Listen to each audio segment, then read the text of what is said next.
So for those of you who have been following what the Department of Insurance has been doing here in California on a parallel track to us, and we have had representatives of the department on many of these working group calls over the last year and a half.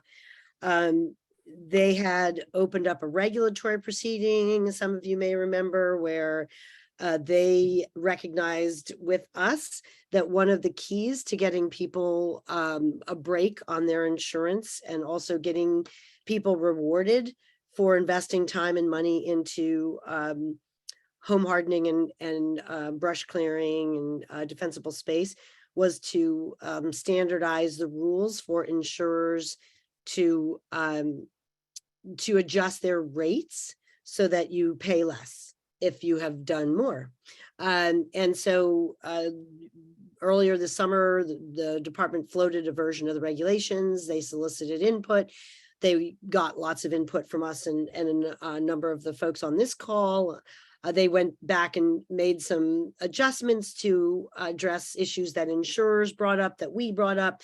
And then they came back with another version let's see, a week ago, Friday. So they filed those regulations. Actually, I'm sorry, it was last week. They filed them with the Office of Administrative Law, which is a step that they have to take when they put out a regulation, because it has the force of law similar to something that the legislature does, but they have to go through the Office of Administrative Law and they have to get reviewed and they have to get approved. So that's where that is now. The regulations that require insurers to adjust their rates to reflect risk reduction are now in the process of getting cemented into law. And we are optimistic that that will happen. We also were, if you read the press release, which Emily was kind enough to circulate to everybody who's on our mailing list for this group, the press release that the department put out announcing the regulations, the filing of the regulations, had quotes from Chief Daniel Berlant, who has addressed our working group, from Supervisor Smolcombe, who's part of our working group, from me on behalf of United Policyholders, and from a number of other people saying, this is a good thing, we're very happy, these regs are a really important step in the right direction. But what really made my week was seeing a quote from one of the from the National Insurance Industry Trade Association representative praising them, which to me was a sign that hopefully that they're not planning on suing to block the implementation of the regs. I don't know that for sure, but I took it as a favorable sign, and I have not seen any indication of any action by an insurer trade group to try to block the regs. So just like we succeeded as a group in coming up with our list of mitigation steps to formulate a standard that everyone would use, so we accomplished our first goal for this working group. The second goal that we had articulated for ourselves was to help get these regulations in place. And so we've checked that box too now. Obviously, these are just building blocks. We know we all have a lot of work to do, primarily because until we really can get a even bigger numbers of households and communities demonstrating a commitment to wildfire risk reduction, we're all still going to be dealing with a really, really challenging insurance marketplace throughout California.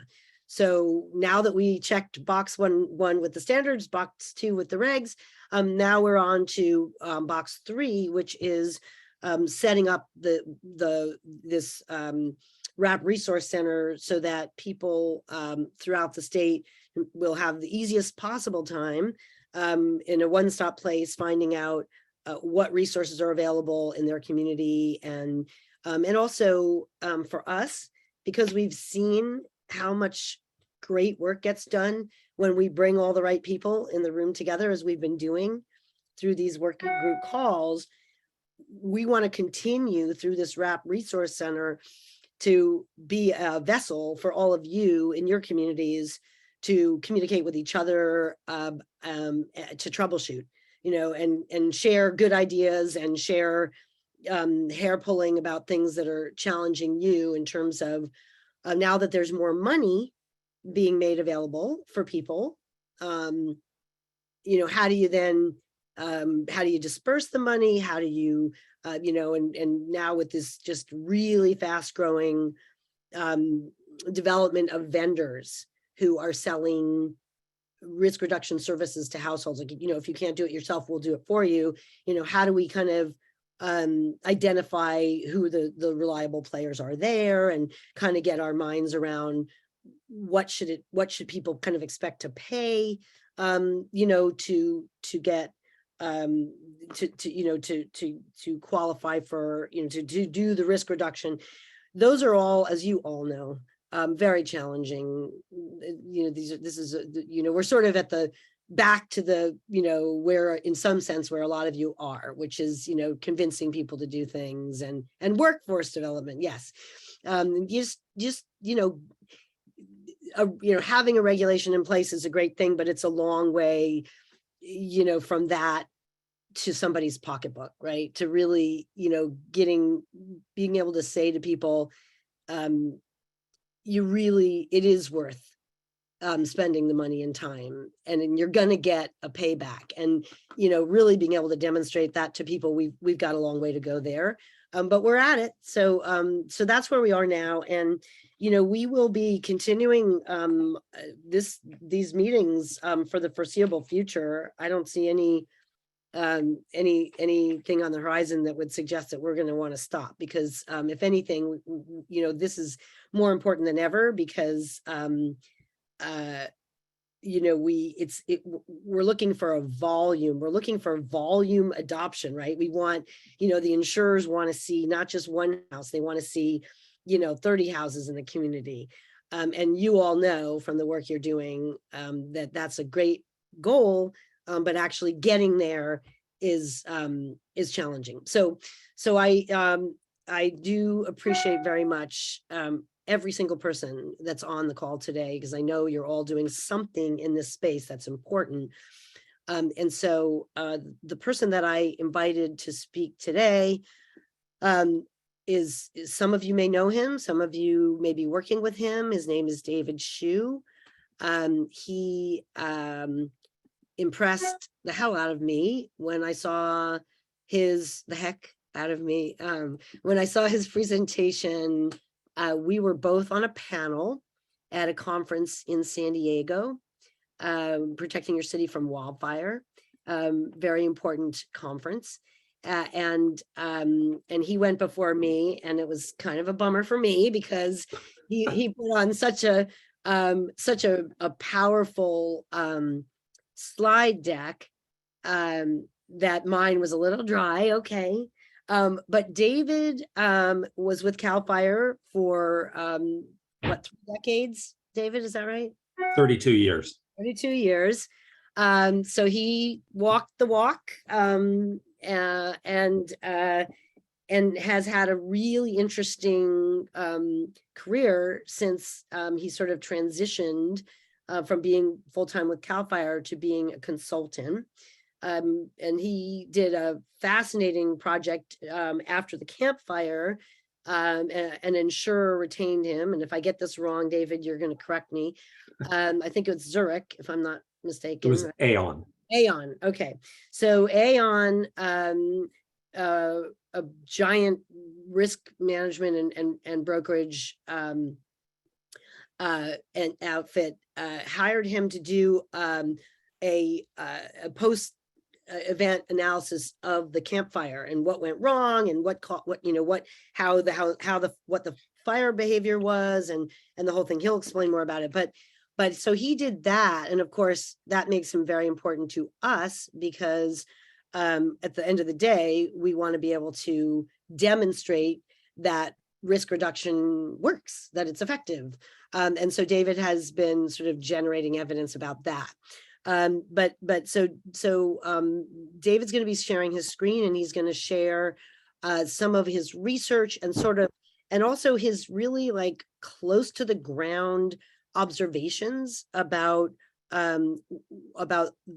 basically what the work that we're all doing here, the direction we're going in, and sort of a little bit of a looking forward, with a very heavy focus on what we know about effective wildfire risk reduction. And the last thing I want to add is he's also, we're all kind of talking to each other, which is a great thing. He's also talking to the Institute for Home and Business Safety, who have been a part of our working group, as well as he is talking to insurance companies, who of course are a very important part of this, because the more comfort they have, the more they're going to be willing to come back in to areas where they are not selling right now. And that's a good thing. So David, without further ado, if you want to go ahead and share your screen, welcome so much, and thank you so much for being with us. Thank you. Here we go. I'm trying to get to the slideshow. Just a second. No problem. I have my menu up on the top, and I'm just a second. I'm trying to get to the slideshow, but it's. Oh, you go to see that up at the top where it says slideshow. There's like a to the right. Yeah, but I've got my. Here we go. It's always there great. we go. It's great. It's great when other people who are in my age bracket show the same challenges that I have. Good. There we go. Hopefully that works. Everybody see that now? Yes. Well, thank you for the introduction, Amy. I really appreciate it. And thank you so much for inviting me to talk to the group this afternoon. One of the other hats that I wear is that I know the previous presentation that you gave last month was by the National Fire Protection Association, talking about the FireWise program. And I work part-time with NFPA and the FireWise group. And that, again, involves me very closely with homeowners and community groups around the country, specifically in California and the Western United States. But what I wanted to talk about today, and when Amy and I shared, what the focus of this would be, I kind of want to catapult off of what the NFPA folks spoke about last time and the FireWise communities. And what do we do to try to encourage and help homeowners be less afraid of wildfires and let them better understand ways to make their homes more fire resilient? Because I think if we go into, a lot of the problem is that what I see and what I hear a lot about is that people see the big photos of, wildfires burning through entire forests and neighborhoods, and they feel completely overwhelmed about it. And they think that there's nothing they can do to try to combat that or to do anything to try to resist that sort of a disaster. So what we're going to do today, and I don't know why my screen isn't, there we go. I'm going to do a very quick introduction. Amy primarily gave most of it. So I did work with CAL FIRE for 32 years. Prior to that, I practiced as a licensed architect. So I have this weird background where my architectural career with knowledge of design and structures and materials and building has really collided with that 3 decades of working on the fire line and in fire prevention efforts with the State Fire Marshal's Office.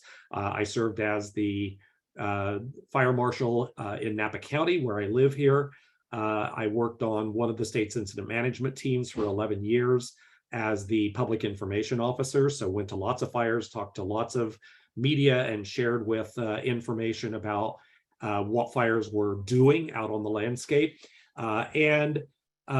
After I retired, I have created a consulting job that I'm working with, trying to help focus on structure ignitions and how to reduce the loss of structures from wildfires. So this is the photo that mostly large, people see all the time. This is a global issue. It's not relegated here to California or even the Western United States or the US. We're seeing massive wildfires occur in Australia, South America, Europe, Africa, Asia, all over the globe. We're even seeing fires happen in Siberia and places that would normally not have ever been expected. But when people see photos like this, I think they look at it and say, there's nothing I can do about that. It's too big, it's too overwhelming. There's just nothing I can do. My argument is that nothing could be further from the truth. I think there are a lot of things that individual homeowners can do and should be doing. And all of these steps are what I'm going to be talking about and trying to talk about how we as a group can present to homeowners the ideas of not focusing on these pictures like this that you're seeing and how overwhelming it might be, but what we can do about it and try to reduce the risk of that. So very quickly, I've got a big slide deck, but I'm going to go through a lot of them very quickly. I think a lot of this may be review, or some of you in the audience certainly know some of the information I'll be giving. Some of you may have even seen some of the slides. I've borrowed slides from CAL FIRE and NIST, the National Institute for Standards and Technology, and IBHS. So I freely use information that's maybe some of you have seen before, to be basically put together this commentary on how we can talk to homeowners and help them better understand what they can do to reduce the ignition potential of their homes. So I'm going to go through these structures of just a very quick wildfire history of disasters in California, some basic wildfire behavior information, talk about responsibility area and fire hazard severity zones, get into a little bit of the research that's being done and the high hazard mitigation methodology that's the current latest technology of what we're presenting to people today. And then, of course, defensible space and retrofitting structures and hardening people's homes.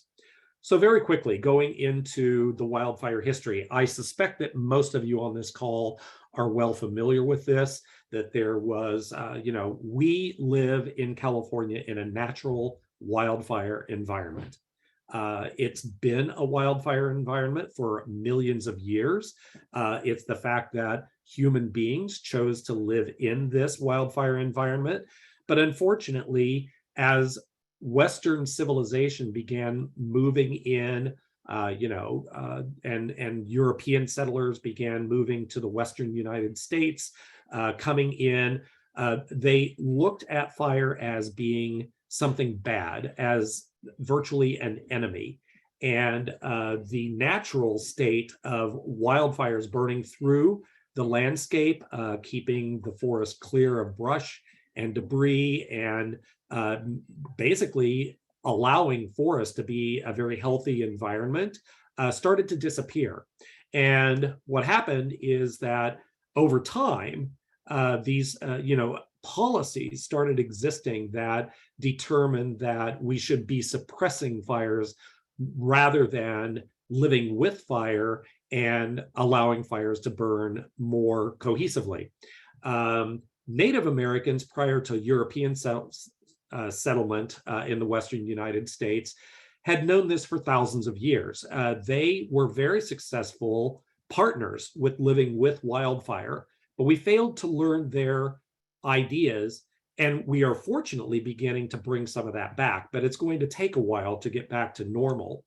CAL FIRE began developing policies in 1905. They created the state forester position. By 1911, they had established a funding source for fire suppression. And today's goal with CAL FIRE is to keep 95% of all fire ignitions at 10 acres or less. And they actually meet that goal or even a little better than that most of the time. But the consequences of that are the fact that there has been a lot of fire removal from the landscape. So when you look at these photographs, and this is over about an 80-year period of time taken from the exact same location. So more than 100 years ago in 1909, you saw this big, vast park-like setting. And it's a common question I get asked is that, I've always wondered, how did the wagon trains make it across the Sierra Nevadas to get all the way out here for the gold rush time and things like that?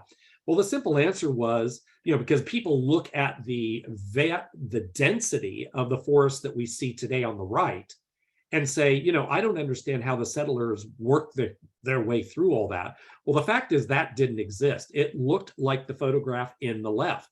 So as the wagon trains were coming over the Sierras and through the vegetation, it was more of a park-like setting, and it was not as difficult to get through as it is today. But the exclusion and suppression of wildfires allowed vegetation to continue growing at a very rapid rate.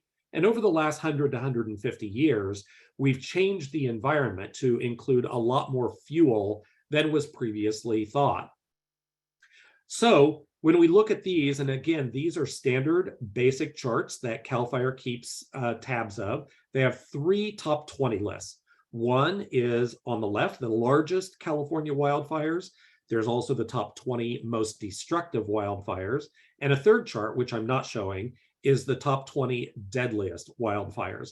But if we look at these top 20 largest and most destructive fires, you can see the overwhelming growth of wildfires that have occurred. And if you look at the largest wildfires, actually from this area of 2020 through 2021, over half, almost 60%, has occurred in just the last 2 years, since 2021. And if you look at the most destructive fires, we go back to 2010. So over 75% of the most destructive wildfires have occurred in just the last 12 years. So we are clearly seeing an increasing number of fires. And the reality is, of course, we're not peaked yet. If someone were to make the suggestion that we've got a handle on this and things are going to get better from here on out, that would mean that we have reached the top level and things are getting better. But clearly from these charts and the statistics that are being kept, that's simply not true. So we have to be more cognizant of how we go about dealing with this problem. Now, this is a very short video clip that I'm going to play here. This was taken, this is at the very beginning of the campfire, the morning it started, down in the Federal River Canyon. And from that very short video clip, you can see the wind, the explosive nature of that, and you can clearly understand the fact that firefighters do not have the tools or resources available to put a fire out when we have explosive conditions that are burning in that situation. And those are becoming more and more common today. So as we see this type of fire beginning, it becomes almost impossible for fighters to put the fire out. And the best we can do is try to get people out.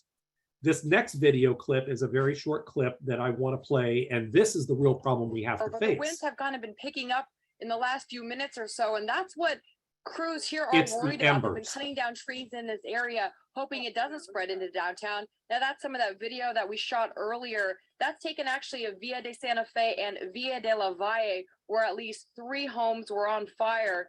Now, these burning embers just filled the sky. It looked like a rainstorm of fire and ash. And firefighters say the big problem in that area are the palm trees because, they go up very quickly. The embers spread to other areas, and they say that's how this particular fire started.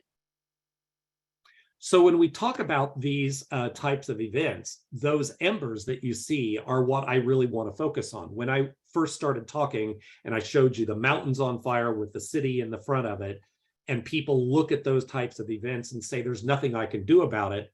The fact is we need to be paying a lot more attention to those little embers and firebrands that are blowing through the heavy wind-driven fire events that are affecting our communities. And what happens is we get a picture that you see it right. This was from the Thomas Fire in Ventura County. And as you can see, there's many locations here where there's homes that survived, there's homes that were lost. Here's a whole street of homes that were lost with the exception of this house. And so the question, of course, arises, why did this house survive when all the neighbors did not? And the fact is, we don't know all the answers yet. But we're learning, and through the research that's being done and the on-the-ground studies, I'm going to share that if there's any silver lining to these horrible, catastrophic fires that we've seen today in the last few years, It is the fact that it is providing us a very, very fertile laboratory for us to learn. And we are learning very, very quickly. So we want to understand, what can we do to cause more homes to survive and have fewer homes destroyed? And that's the trick. Now, CAL FIRE, I was involved in this, started what is called the DINS program, the Damage Inspection Program, that was first used for the Bowles Fire up in Weed, California. Unfortunately, Weed has just suffered through another fire. But ironically, the Bowles Fire that also burned in Weed, California in 2014 was the first fire that we used the Damage Inspection Program on, and have been collecting information on damaged and destroyed structures since 2014. If you look at the total number of fires through the end of 2021, it is 56,000 structures, and we're probably close to 60,000 or more at this point in time. But the statistics show clearly that the number of destroyed structures, major damage, minor damage, or affected at some level, the vast majority of structures that are involved in wildfires are completely destroyed, which means that either 50% or greater of the structure is completely destroyed. And these are the statistics that we're now looking at. If we look at the number of structures destroyed, we see that the number reaches about 92% of all the structures that are involved are completely destroyed. So quite literally, if your structure ignites on wildfire, it has about a 90 to 95% chance that the structure is actually going to end up being destroyed.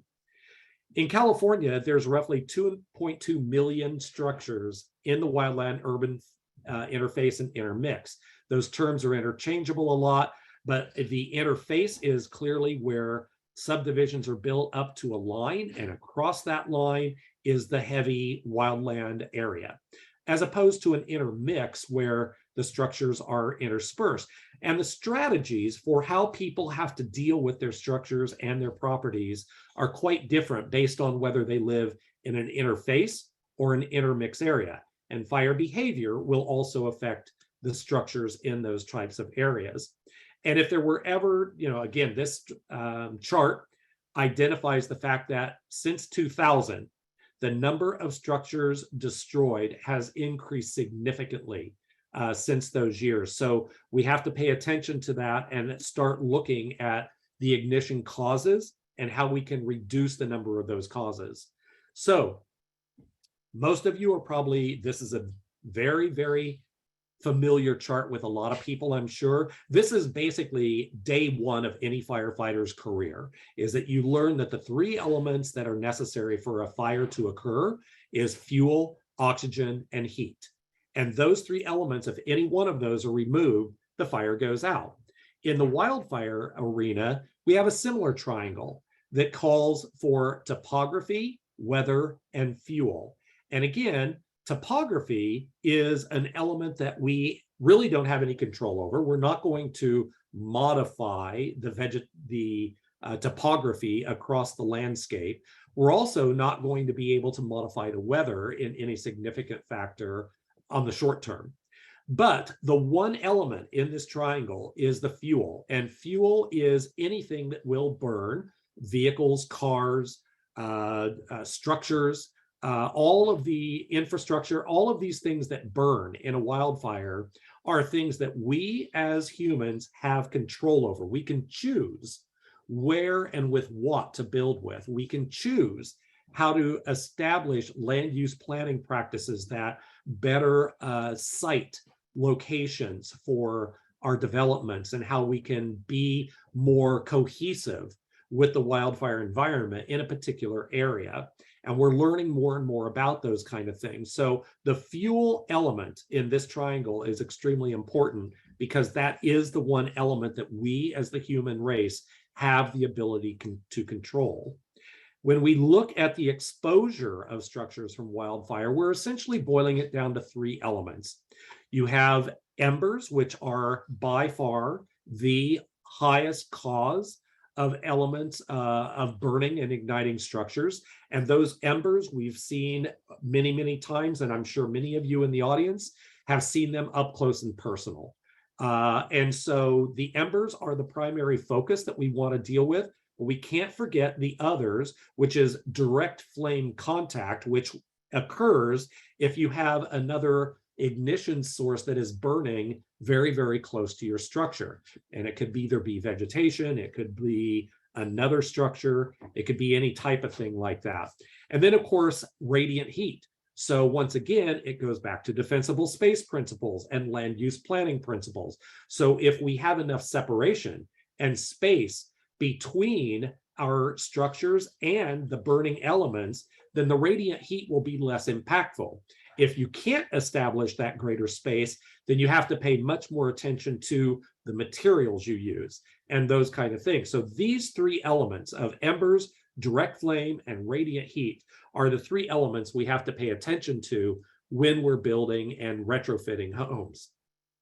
So very quickly, I'm just going to go into the hazard severity zones and responsibility areas. In the state of California, as many of you probably know, there are responsibility areas for who has control over prevention and suppression of wildfires.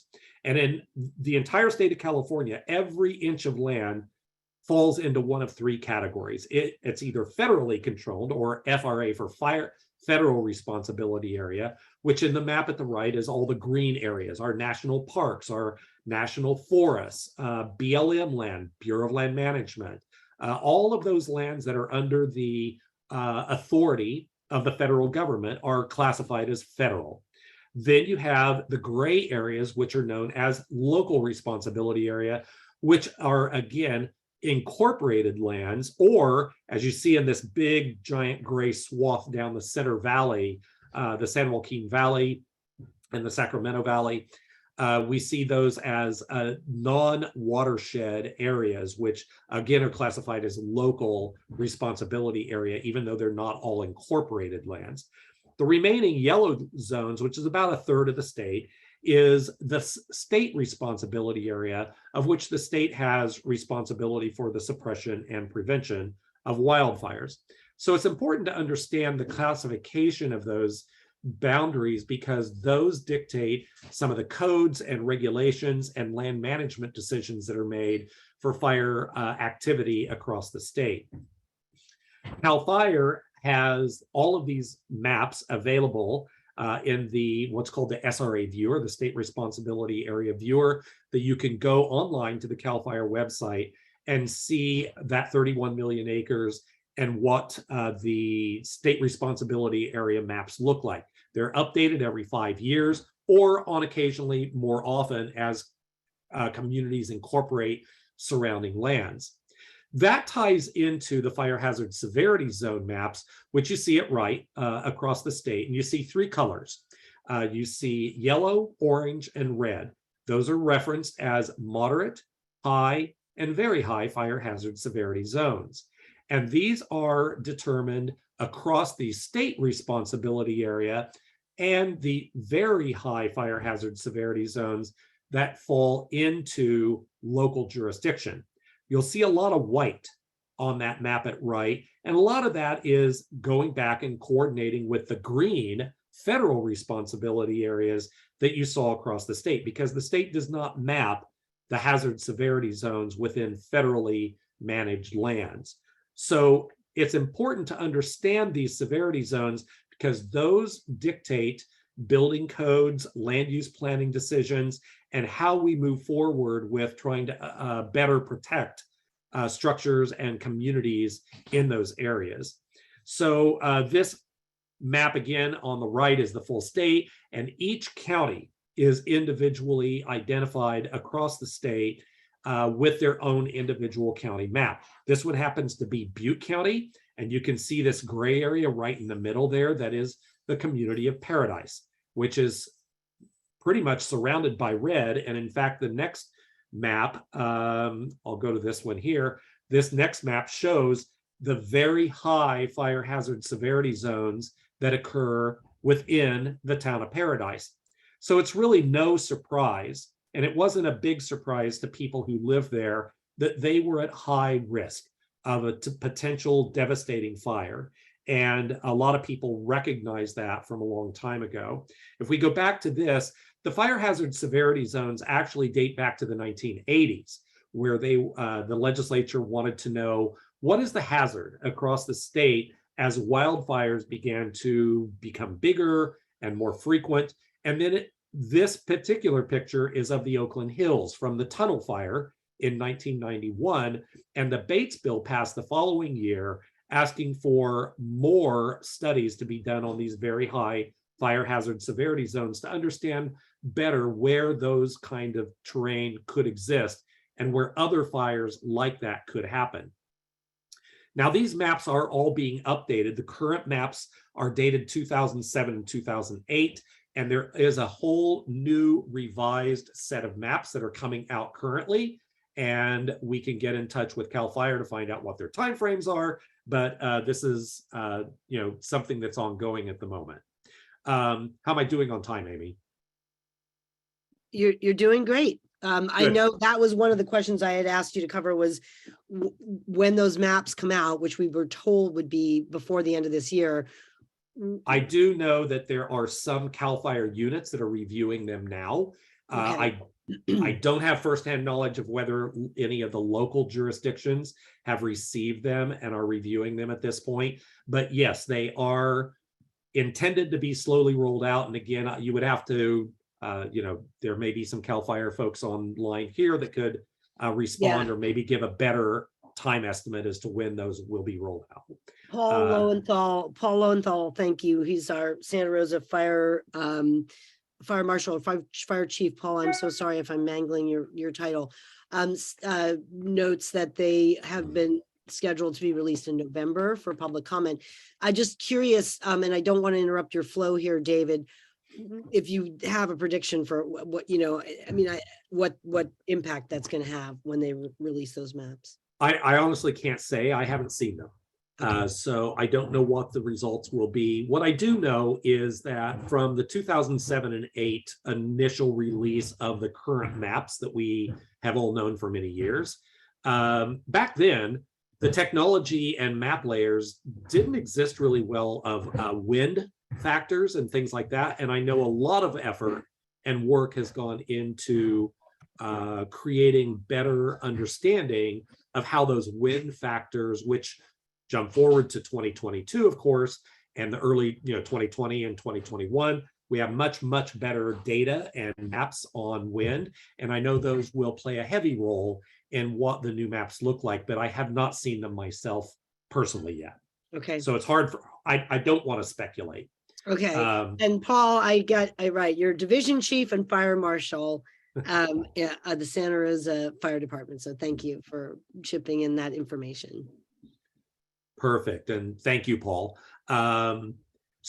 Obviously, one of the things that has come out of this and one of the studies that we're doing when we get into the wildfire research is the fact that we understand that no one has the luxury of standing alone and acting as an island, unless you are somebody who lives on a vast, maybe hundreds of acres of parcels and there's just nothing else around you.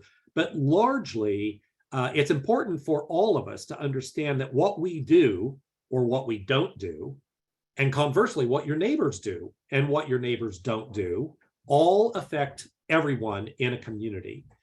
You all have to work together. And that, again, ties back to the wildfire presentation or the FireWise presentation from last month as to how important it is for neighbors to come together and work as a community to really reduce the risk as neighbors overall, because reducing your structure risk also helps reduce that same risk to your neighbors and vice versa.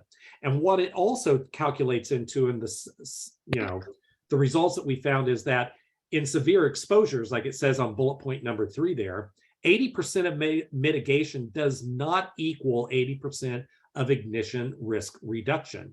And so there's not a corollary of saying, if I do all of these things, then that's all I need to do, or that's enough.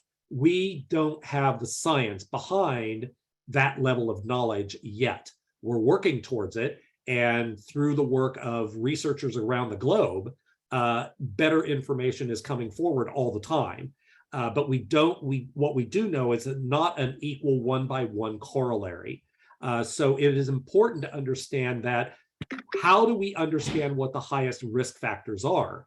And those risk assessment tools are becoming better and better known through private industry and governmental actions and things like this. So, and the combination of combustibles increases the hazard disproportionately.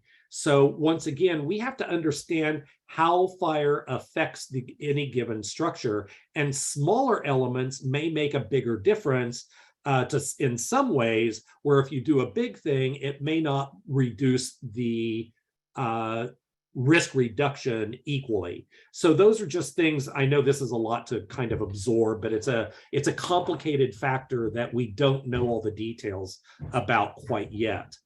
What we do know is that the exposure of structures are really relegated to two components, embers and fire, and structure hardening has to address both of them. You don't have the luxury of just addressing one or the other. What we do know is that if a structure is only damaged in a wildfire, there must have been probably some sort of emergency resource or perhaps a person of some sort that was available there to put it out. Because once fires ignite in a wildland fire, they don't simply go out on their own until the structure is completely destroyed, which is why we see those vast numbers of structures being totally destroyed in a wildfire environment. The post-Wildfire fire undamaged structure, the points that we've gathered from there indicate that defensive actions, low exposure rates, hardening of the structure, and providing adequate defensible space in conjunction with housing density play a great deal of factor into the survivability of structures. So we have to understand the totality and the combination of all of those things for us to reduce the fire losses. Now, this is another slide from NIST that shows the number of things that are being talked about right now. So you have the wildfire environment with wildfire vegetation, of course, being looked at. You also have all of these factors in the wildland-urban interface area. So you have the residence itself, which are the areas of, eaves, vents, siding, doors and windows and garage doors. And you have secondary structures, vehicles, attached combustibles, detached, ornamental vegetation, and other residences nearby. All of these factors are currently being studied. So these are the things that we're really focusing on as to what impact or value that we can place in reducing the likelihood of individual structures from igniting. And what is one of the main things that has become a top talking point for myself and is interesting is to begin talking about looking at the path that a fire may take and in approaching your house. So if you just simply walk around the house, and this goes back to how can we help educate people and be less afraid of it and understand how to reduce their risk factors. If we look at these different scenarios, these are actual real documented scenarios of where an ignition occurred and where the path of that fire traveled to ignite that structure. And so what we want to do is understand, these are simple things that any of us could walk around and imagine a fire burning onto our property and igniting a shed or a fence or a recreational vehicle that's parked right next to our house. All of these types of things can cause an ignition and then that ignition traveling to our house. The goal is to understand those pathways that fires can take to reach your house, and then imagining what could I do to either remove that pathway entirely or break it so that the fire cannot actually approach and come in contact with our house. And these are the studies that are being done currently. You see Coffey Park there on the right-hand picture, but these are the studies that the National Institute of Standards and Technology in conjunction with IBHS and CAL FIRE are all looking at the proximity of structure relationships, how close they are together, and what kind of materials and separation distance are ideal for reducing that ignition potential. We look David, at, I'm sorry to interrupt. I just want to give you a time check. It's, we've got 15 more minutes. okay, Great to leave like, at 10 minutes if you could for questions, but if I we will go always through have you this. come back. I'll go through this very quickly. Fences are one of the primary sources that we see. In fact, this is an actual photo that I took in the glass fire in 2020 in Santa Rosa. You can see clearly this fence was burning towards the house. It started charring the house, but the burning fence was removed prior to the house igniting itself. The studies have included studies with mulch, pine straw mulch, mostly back in the East Coast, of course, or up in Tahoe, and things like that. We look at wood piles being removed, hazard mitigation that is important to understand. And those three topics that are really important when we're looking about hazard mitigation is that you can either remove something, you can reduce the intensity or the size of it, or relocate something. So those three R's are really important: removing, reducing, or relocating elements away from your house to reduce that ignition potential. We're looking at roofs and the different things that, skylights, edges, vents, those kind of things, the different types of vents on foundations, crawl spaces, attics, gables, under the eaves.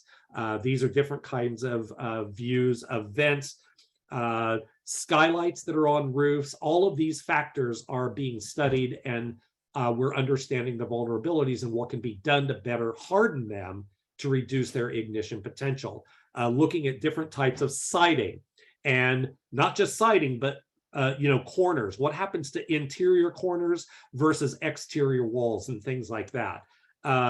The difference of coatings, which is paints, gels, stains. A lot of people out there putting on the market different types of products, but it is still unclear as to the complete value of all of those kind of things. This is one video very quickly here that shows you the embers swirling around. And this is in the IBHS test lab back in South Carolina. And you can see the swirling nature of those embers. And that is better helping us understand how those embers along this wall edge, you can see embers beginning to have some impact on the edge of the siding and underneath in the underneath side of the deck. And these are the important parts that we want to start seeing. How do decks attach to the house, and what kind of barrier can we use to reduce the impact of a potential burning deck from igniting the house itself? So these are the things we want to understand. One of the other factors, of course, is cost. Everybody's asking, well, how much does all of this cost? And a very good study performed by IBHS and Headwaters Economics indicated that there actually is a comparable cost, if not less, by doing all of these things for new construction. I do want to point that out. That's not for retrofitting. And this study was done, the particular one I'm showing here was done for Montana, but we also have a study that has specifically been done for California. And I'm not going to get through all of these things. What I do want to share is that the indications clearly show that the newer building codes in California, it's Chapter 7A of the California State Building Code. The newer code has a lower risk of ignition than older structures. So we are seeing that codes do make a difference. These are, again, just some of the hazard damage inspection maps that were in. This particular one is in Paradise. This one is in Coffee Park. And you can see it tied into the current older maps of the fire hazard severity zones that didn't even indicate Coffee Park even existed, not even in the moderate zones, which in 2017 put a pause on the new maps that were intended to come out back then, and made some decisions that we really need to understand this a little better. So that's why we're 5 years down the road and just now beginning to see the state maps, because I think rightfully so, they took the time to understand it better. The hazard mitigation technology, I'm going to go through this very, very quickly, just a quick moment.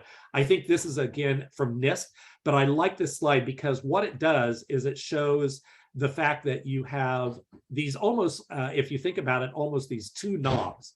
If you think about them almost like two knobs on a stove, where you've got reducing the exposure of your defensible space and hazards right around your house, and the structure hardening itself. And depending on where you live and what your risk is, you're going to want to adjust those dials to harden the structure appropriately or reduce the exposure appropriately, so that both of them in tangent will give you the best mitigation. And it's going to be different depending upon where your house is sited, what kind of materials you've used, and things like that. So it's important to understand the difference between those things. And again, this mitigation studies that are being done, looking again at the outbuildings and wooden fences around structures and how a fire can travel from one property to another to affect structures. And what do we do in denser properties, which is being touted today as one of the needs for the housing crisis that we have. So understanding the fuel density and the spacing between structures, and then of course getting into the defensible space, which we know is essentially the education for the public for up to 100 feet around structures, and 0 to 5 foot being the best management practices of reducing that 0 to 5 foot. Again, IBHS is, which I know United Policyholders has been involved with the Wildfire Prepared Home program that IBHS has instigated with the first wildfire prepared home designated in Paradise just about, a month or so ago, something in that neighborhood. And the 0 to 5 foot, why is that important? Because these views, again, at the IBHS lab, show that distance as being the most important distance, where those embers have the highest likelihood of igniting things that could then ignite your house. But if this is a non-combustible zone, then your risk of ember ignitions goes way down. So this is the studies, the 0 to 5 feet, or the 30 to 100 feet, and so on and so forth. This is a quick example of during the glass fire, where a property had done defensible space around their property. You can clearly see where the area that they had done clearance caused the fire to reduce in intensity to the fact that it literally left a green forested belt, and the fire burned around it. And then, of course, once it left the treated area, it had ignited back up again and kept going. And then retrofitting existing structures, replacing wood roofs, vents, windows, keeping things from underneath the deck. Don't use your underneath of your deck as a storage unit of hazardous materials. The home hardening aspects, again, I'm sorry I'm going through this very quickly, but again, the Wildfire Prepared Home by IBHS, and all of those kind of things. So again, I wanted to get through this very, very quickly to hopefully have a couple of minutes that we can ask for any questions if there are any. And I haven't been monitoring the chat line, but maybe you have, Amy. Yes, I absolutely have. One quick one, are your slides available to be used for local educational efforts? Yes, I will make these slides available. Okay. And then Karen asks, correct me if I'm wrong, the new maps will not take into account the fuel loads of structures, ? So neighborhoods like Coffee Park would likely not be VHFSZ? Again, I don't want to speculate because I haven't seen them yet. So I am going to reserve an answer for that for somebody from our CAL FIRE world who would better be able to respond to that in more detail. Okay. And then you did touch briefly on the your opinion about gels, paints. I mean, you're in for the IBHS criteria, right? The Wildfire Prepared Home, and also the Safer from Wildfires. It's a very similar kind of approach. Anything you want to add on anything that you're seeing get sold to people that is really does not look effective to you? It seems like a waste of money. The thing is, and I don't want to comment on individual products, and I believe that there are values to individual products.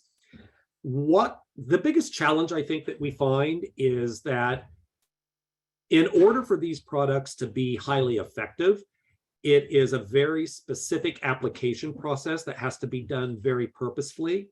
Yep. And I think one of the failures, if that's the right word, is that a lot of people don't have the training and expertise on how to apply it appropriately to give the maximum protection.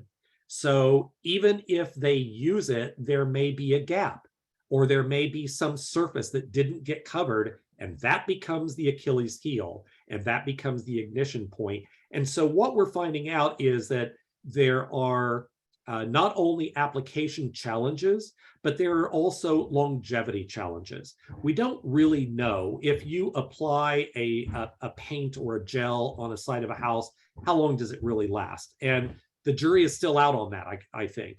There's studies being done on it, continuing, but I don't think we have a full understanding of providing a list to anyone yet and saying, here, use these, just do this, and you'll be fine. We're nowhere close to that at this point. Yeah.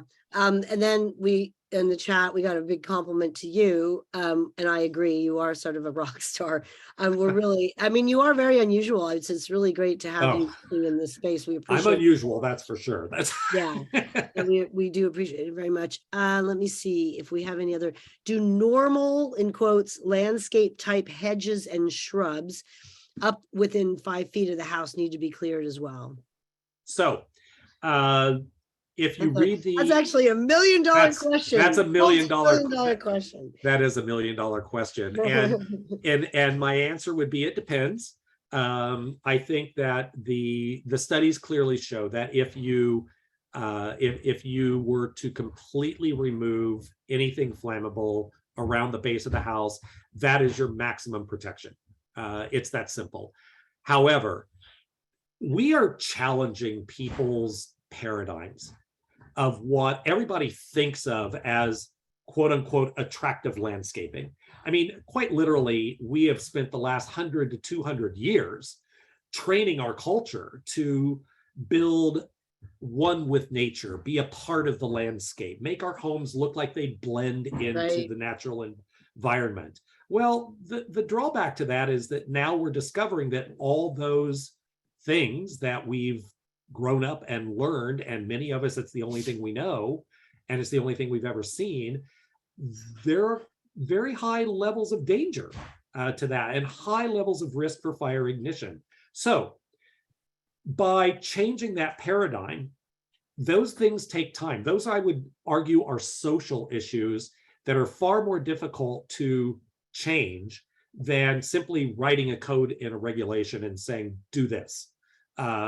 Because people will find it difficult to accept those things. And maybe over time, well, in fact, I'm sure over time, less landscaping right up adjacent to structures will become more normal and acceptable, but we're not there yet. And so it is going to be very difficult for some people to wrap their head around a zone of non-combustible construction, vegetation around their homes. Yes. But if the homes, if there is any vegetation and it's away from windows or doors, there's no vents that it could impact and things like that, and it's a very fire resilient siding, and you don't have any problem of heat rising from burning bushes that could rise up into the attic or the eaves and all those kind of things. If all of those things were addressed and the bush could just burn without that fire impacting the house in any way, then I'd say go for it. But there's a lot of factors that have to come into play for that to be successful. So there's a lot to talk about in that. We could spend a whole presentation just talking about that single piece right there. Yeah, I mean, as soon as, when we had Daniel Gorham walking us through the Wildfire Prepared Home program rollout, and I think it was Michael Newman, and somebody in the chat said every bush within 5 feet, and he said every bush, and it was like one of those like bong, like people really, it is really, really, really hard for people. It is hard. Minds around it. It's challenging everybody's paradigm of everything they've ever known. Yep. And that's very difficult. So it's uncertain to me how successful we'll be in that realm in the immediate circle.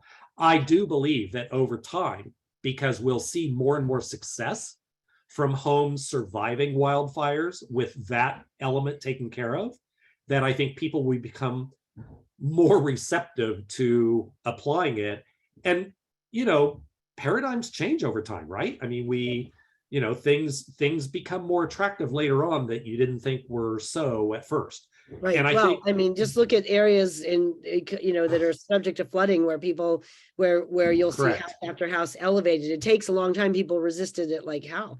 Oh my Yeah. God, it looks so ugly and, ugh, and everything. And then it's like, well, if your choice is having a house or not having a house.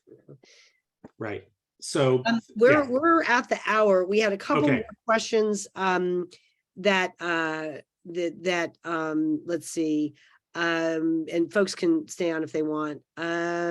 If you also wanted to send me the questions from people who asked Yes, them, and or you maybe can to a see- chat line, and I you could can see respond to them. David's, yeah, you can see David's email address there at the bottom. David, you're going to be on the invite list for all these meetings. So, if you want to come on the next one, I think we're going to be, for the next one, we'll be focusing on, some of I think we want to try to get more, trying to edge closer to how insurance companies are seeing all this and what kind of, we had a presentation a while back from Zesty and from Tammy Schwartz with Black Swan. She's now another company, but about, I know my staff and I met with some guys from Better View that, and these are all companies that are selling much more granular data to insurers beyond those three, the fire line, slope, fuels, and access. So giving insurers a lot more information, pros and cons to that. We're going to be talking about that. But we are so grateful to have had you here. So I hope you will come back. And then for the folks who want to ask David additional questions, I'm gonna throw them out here, David. We can take another couple minutes. We don't have a hard stop. And they're pretty straightforward. Sure. The homeowner upgrades to a plastic shed. Does that help, or does it still need the same consideration? Same with materials like a Trex deck. So a plastic shed, I'm thinking maybe a hard vinyl or plastic of some sort. Maybe answer it as to the Trex deck, since we see so much. Yeah, Trex deck. So Trex will burn, as we know. It is more difficult to ignite a Trex deck because it is very, very compact. It's very dense. And so the ignition component of Trex is lower because it doesn't have grooves in it, and the porosity, the porous nature of a wood board. But it is flammable because it is affected by heat. It is affected by heat because it is a compacted conglomeration of various wood scrap, sand, of plastics, all kinds of materials that are compressed and made into those components. So once it does start burning, it burns very, very hot. You get a very high heat rate burning off of those. So the same is true with other plastic components and things like that. So when I talked about thinking about where that plastic shed is located in relationship to your house, you want to provide as much space as possible between that shed and your house so that you reduce the likelihood of any kind of radiant heat or flames from burning with that shed from impacting the house itself. So those would be the comments I would have. And if, again, this is very difficult in retrofitting, but in building new structures, if you think of a deck coming in contact with a house, there could be a non-combustible, say metal barrier that could be used as a joint between the deck and the wall of the house that would help reduce the impact of a fire burning that deck from igniting anything on the structure itself. So those are the ideas that we want to begin thinking about, is how do we break the layer of fire from reaching the house itself, or if it does reach the house, does it hit a barrier that is non-combustible to where it can't burn the house? Right. So those are the steps that we want to think about. Yeah. Well, okay, we are going to need to wrap the Okay. wrap meeting. But again, you're getting a lot of love in the chat. So thank you to everybody. And also thank you to everybody who is sharing information in the chat with colleagues. Lots of really good links in there. So if you didn't realize that that was something you could be looking at during the meeting as well, the chat has a whole bunch of links. So we will to anyone who's got a question in there that didn't get answered, you can either shoot it to David, you can shoot it to us, you can send it to myself, amy@uphelp.org, or Emily at uphelp.org.